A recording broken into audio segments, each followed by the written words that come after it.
Selamat datang kembali di Jalan Stoik.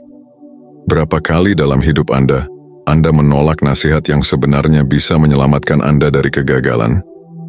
Kita semua, dalam upaya untuk terlihat kuat dan mandiri, sering menutup telinga terhadap kata-kata bijak yang datang dari orang lain. Namun, bukankah kekuatan sejati justru terletak pada kemampuan untuk mendengarkan, menerima, dan tumbuh dari nasihat tersebut? Inilah sikap yang sering kita abaikan, dan tanpa sadar kita merugikan diri kita sendiri. Mengabaikan nasihat, sikap yang merugikan diri sendiri. Di sepanjang hidup kita semua bertemu dengan nasihat, baik dari orang tua, teman, atau bahkan dari orang asing yang bijak. Tetapi berapa kali kita memilih untuk mengabaikan nasihat itu, mempercayai bahwa kita lebih tahu, atau karena keangkuhan kita menghalangi telinga dari kebijaksanaan yang sebenarnya? Ini adalah sebuah pertanyaan yang menghantui kita, sebuah tantangan yang sangat dalam bagi jiwa yang belum terlatih dalam pengendalian diri. Seorang filsuf Stoik tidak meremehkan pentingnya nasihat. Sebaliknya, mereka memahami bahwa kebijaksanaan seringkali datang dari luar diri kita.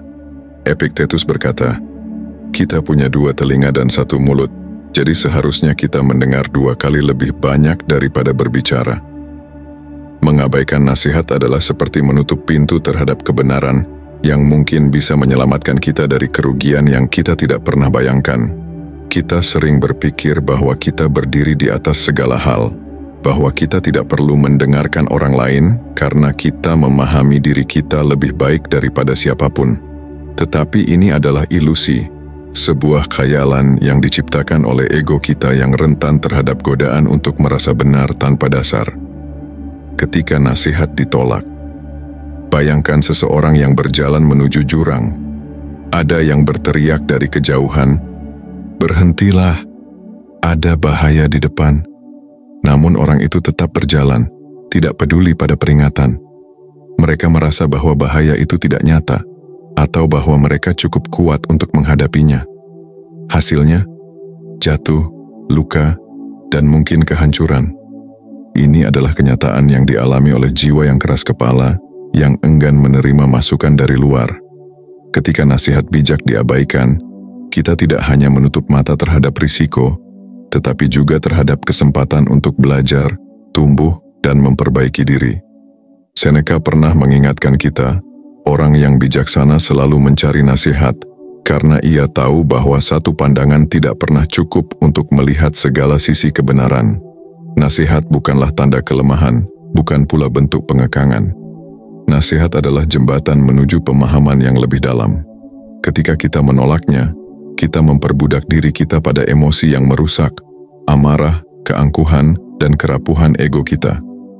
Ketabahan dalam menghadapi ego. Filsafat Stoik mengajarkan kita bahwa ketabahan terbesar datang bukan dari menaklukkan dunia di luar kita, melainkan dari menaklukkan diri kita sendiri.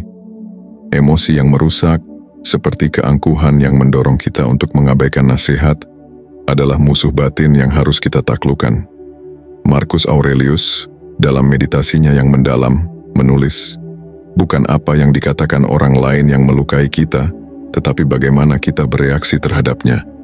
Saat kita mengabaikan nasihat, kita membiarkan emosi kita yang berbicara. Emosi yang seringkali memunculkan kemarahan atau rasa tidak perlu yang meluap-luap. Namun seorang Stoik yang sejati akan merenungkan nasihat itu, mempertimbangkannya dengan kepala dingin, dan berani menerima kebenaran yang mungkin tidak ingin didengar. Ini adalah perjalanan batin yang sulit. Namun itulah tujuan akhir dari ketabahan Stoik, mengatasi apa yang membuat kita manusia biasa, dan mencapai pengendalian diri yang hanya sedikit di antara kita yang benar-benar paham. Mengapa kita harus peduli? Kita semua pernah menolak nasihat di satu titik dalam hidup, dan setiap kali kita menolak, kita merasa lega untuk sesaat, tetapi kemudian merasakan beratnya keputusan yang salah. Ini adalah lingkaran setan yang terus berulang, dan hanya dengan memahami batin kita, kita bisa keluar darinya.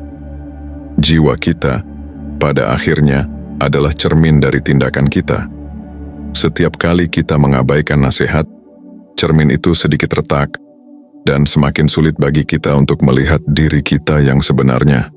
Disinilah pentingnya kebijaksanaan Stoik untuk menuntun kita pada refleksi diri yang mendalam dan menerima kenyataan bahwa kita, meskipun merasa tahu, seringkali salah. Mari kita renungkan ini bersama, karena kita semua terikat oleh perasaan yang sama, keinginan untuk memahami, untuk mengatasi kelemahan kita, dan untuk menemukan kedamaian di tengah dunia yang seringkali penuh kekacauan. Jangan abaikan nasihat yang baik hanya karena ego kita menghalangi pandangan. Sebaliknya, lihatlah nasihat itu sebagai cahaya yang bisa menuntun kita keluar dari kegelapan. Zeno, pendiri Stoicisme, pernah berkata, "Manusia memiliki kebebasan dalam batinnya, namun kebebasan itu hanya bisa dicapai melalui penerimaan terhadap kebenaran yang datang dari luar. Kita tidak bisa memerintah dunia, tetapi kita bisa memerintah diri kita. Dengan menerima nasihat, kita menunjukkan kekuatan yang lebih besar daripada yang bisa kita peroleh dari tindakan impulsif atau keputusan yang tergesa-gesa. Mengapa nasihat dapat menyelamatkan kita dari kehancuran? Ketika kita dengan bijak membuka diri pada nasihat, kita sebenarnya melindungi diri dari potensi kehancuran yang seringkali tidak kita sadari.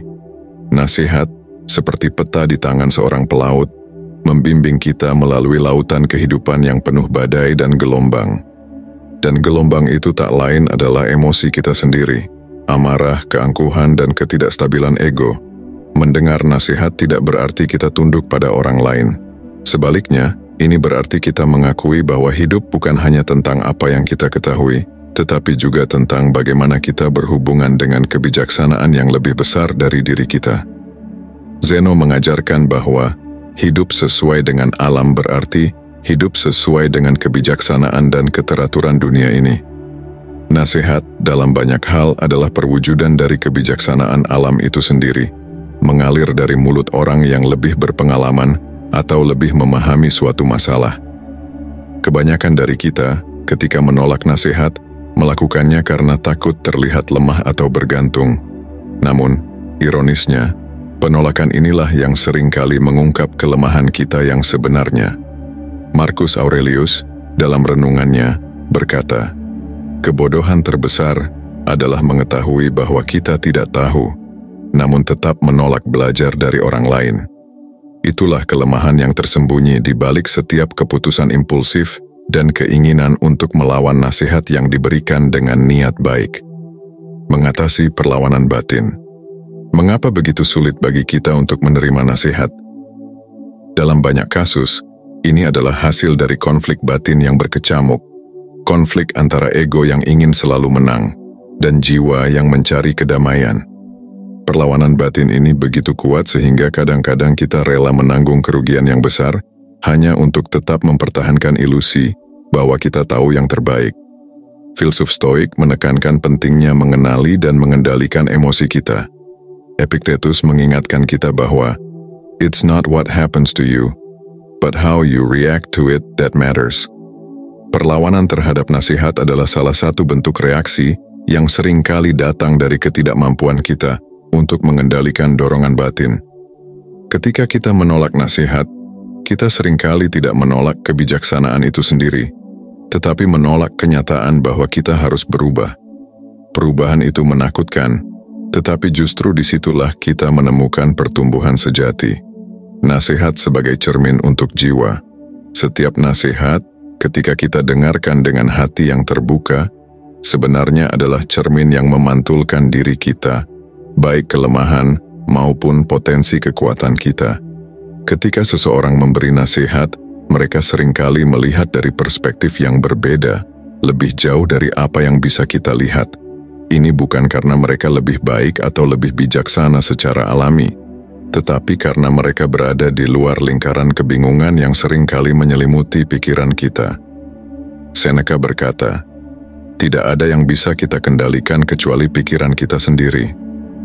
Nasihat memungkinkan kita untuk mengendalikan pikiran itu, untuk merefleksikan apakah keputusan yang akan kita ambil benar-benar didasarkan pada kebijaksanaan atau sekadar reaksi emosional sesaat. Dalam momen-momen itu, nasihat bisa menjadi jembatan yang membawa kita dari kekacauan menuju ketenangan batin. Ketabahan dalam menerima kebenaran yang sulit. Tentu saja menerima nasihat bukanlah tugas yang mudah. Banyak nasihat, terutama yang datang dari orang-orang yang benar-benar peduli, seringkali berisi kebenaran yang sulit diterima. Mereka mungkin menunjukkan kelemahan kita atau mengungkap hal-hal yang kita coba hindari. Tetapi disinilah letak kekuatan stoik yang sejati, mampu menatap kebenaran itu, betapapun menyakitkannya, dan kemudian bertindak berdasarkan itu. Kita tidak perlu takut pada kebenaran. Seneca mengajarkan bahwa kesalahan terbesar adalah mencoba untuk menghindari rasa sakit yang datang dari kebijaksanaan. Menerima nasihat seringkali melibatkan rasa sakit semacam itu, rasa sakit ego yang terkikis, rasa sakit untuk mengakui bahwa kita tidak sempurna. Namun, Stoikisme mengingatkan kita bahwa rasa sakit adalah bagian alami dari pertumbuhan, dan bahwa kebahagiaan yang sejati hanya bisa dicapai melalui ketabahan dalam menghadapi kenyataan, bukan melarikan diri darinya. Kekuatan tersembunyi dalam kerendahan hati. Pada akhirnya, kita perlu merenungkan betapa pentingnya nasihat dalam perjalanan hidup kita. Mengabaikan nasihat bukan hanya tindakan bodoh, tetapi juga merugikan diri sendiri dengan cara yang sangat halus. Nasihat adalah salah satu sumber kebijaksanaan yang paling mudah dijangkau, namun seringkali yang paling diabaikan. Di dunia yang penuh dengan kebingungan dan kekacauan, seorang stoik yang bijak akan selalu membuka telinga dan hatinya pada kebijaksanaan yang datang dari luar dirinya. Ini adalah tanda kekuatan sejati, bukan kekuatan yang berasal dari kemenangan atas orang lain, tetapi kemenangan atas diri sendiri. Dengan menerima nasihat, kita menaklukkan ego, mengendalikan emosi yang merusak, dan bergerak menuju hidup yang lebih tenang, lebih bijaksana, dan lebih selaras dengan alam. Kita, sebagai manusia yang saling berbagi perasaan yang sama, harus mengingat bahwa tidak ada yang tahu segalanya. Dalam mendengarkan, kita tumbuh. Dalam menerima nasihat, kita menemukan jalan menuju kebijaksanaan yang lebih besar. Dan di dalam ketenangan itulah, kita menemukan diri kita yang sejati. Terima kasih telah menonton dan mendengarkan hingga akhir video ini. Jangan lupa bahwa Anda adalah bagian penting dari saluran ini. Jadi jika video ini membantu Anda berpikir atau belajar sesuatu, berikan like, subscribe, dan komentarnya. Jika Anda bingung apa yang harus dikomentari, tulis saja Jalan Stoik untuk memberitahu bahwa Anda sampai di akhir video ini. Sampai jumpa di video berikutnya.